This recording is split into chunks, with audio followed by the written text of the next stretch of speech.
আল্লাহ সুবহানাহু ওয়া তাআলার ভালোবাসা যে কোনো মুমিনের সবচেয়ে বড় কামনা, সবচেয়ে বড় চাওয়া, সবচেয়ে বড় স্বপ্ন হওয়া উচিত।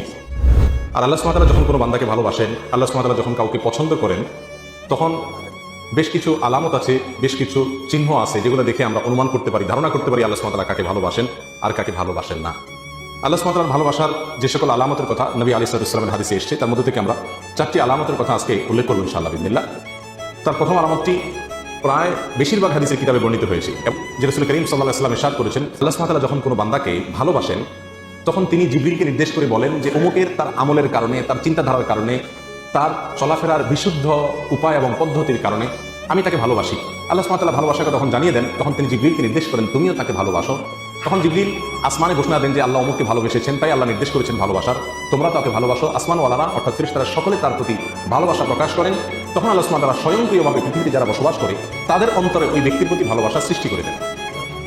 বর্ণাকারী বলেন, আর যদি কাউকে আল্লাহ সুবহানাহু ওয়া তাআলা ঘৃণা করেন, অপছন্দ করেন, একইভাবে অর্থাৎ জিবরিলকে ডেকে বলেন আল্লাহ সুবহানাহু ওয়া তাআলা আমি অমুককে তার কর্মের কারণে তাকে আমি অপছন্দ করি, তুমি অপছন্দ করো। আসমানওয়ালারা অপছন্দ করে, তারপরে জমিনওয়ালা বা পৃথিবীবাসীও তাকে অপছন্দ করতে থাকে। নাম্বার 2, আল্লাহ সুবহানাহু ওয়া তাআলা যখন কোনো মানুষকে ভালোবাসেন, কাউকে পছন্দ করেন, সেটা আমরা কিভাবে বুঝবো? তার দ্বিতীয় আলামত হলো আল্লাহ যাকে ভালোবাসেন তাকে বিপদ আপদ দেন, তাকে মুসিবত দেন, তাকে কষ্ট দেন।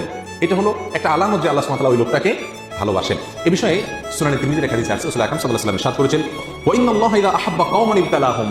আর যখন আল্লাহ সুবহানাহু ওয়া তাআলা কোনো মানুষকে, কোনো জাতিকে ভালোবাসেন তখন তাদের পরীক্ষা নেন, তাদেরকে মুসিবত দেন, কষ্ট দেন, রোগে শোকে অসুবিধায় ফেলে নানাভাবে আল্লাহ সুবহানাহু ওয়া তাআলা তাদেরকে পরীক্ষা করেন। এই যে বিপদ আপদে ফেলে দেওয়া, এটা কিন্তু আল্লাহ সুবহানাহু ওয়া তাআলার ভালোবাসার একটি আলামত।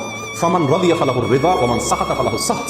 আল্লাহর এই দেওয়া পরীক্ষায়, কষ্টে যে ব্যক্তি সন্তুষ্ট হয়ে যায়, আল্লাহর ফয়সালাকে মেনে নেয়, ফালাহুর রিদা, তার জন্য আল্লাহর সন্তুষ্টি অবধারিত হয়েছে। আর যে ব্যক্তি আল্লাহর এই ফয়সালায়, আল্লাহর এই কষ্ট দেওয়ায় সে অসন্তুষ্ট হয়ে যায়, আল্লাহর ফয়সালাকে মেনে নিতে পারে না, রিদা বিল কাদা, ইমানের গুরুত্বপূর্ণ একটা পয়েন্ট, এই বিষয়টি যে অর্জন করতে পারে না, বরং হাহুতাশ করে, অস্থির হয়ে যায়, গালমন্দ শুরু করে দেয়, আল্লাহর ফয়সালাকে সে অ্যাভয়েড করে, হ্যাঁ আল্লাহ লোক দেখে নেই, আমার উপরে সব বিপদ আসে, এই টাইপের কথাবার্তা বলে ফালাহুস সাখত, তখন ওই ব্যক্তির জন্য আল্লাহর পক্ষ থেকে অসন্তুষ্টি অবধারিত হয়ে যায়। আল্লাহ আমাদের মাফ করুন। আল্লাহ সুবহানাহু ওয়া তাআলা আমাদেরকে ভালোবাসেন, তার প্রমাণ হবে আল্লাহর পক্ষ থেকে আমাদের জীবনে ছোট বড় বিভিন্নভাবে পরীক্ষা নেওয়া। আমরা জানি কোরআন কারীমে আল্লাহ তাআলা বিভিন্ন নবী রাসূলদের ঘটনা বলেছেন। এর ভিতরে সবচেয়ে বেশি কঠিন পরীক্ষা যার জীবনে আসছে তিনি কোন নবী ছিলেন? ইব্রাহিম আলাইহিস সালাম।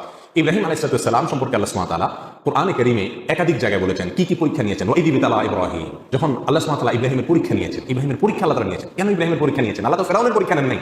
আল্লাহ তো বলেন না আল্লাহ নমরুদের পরীক্ষা নিয়েছেন। আল্লাহ এটা বলেন নাই কোরআনে কোথাও যে আল্লাহ আবু জাহালের পরীক্ষা নিয়েছেন, আবু লাহাবের পরীক্ষা নিয়েছেন। তারা তো স্টুডেন্টই না, তারা তো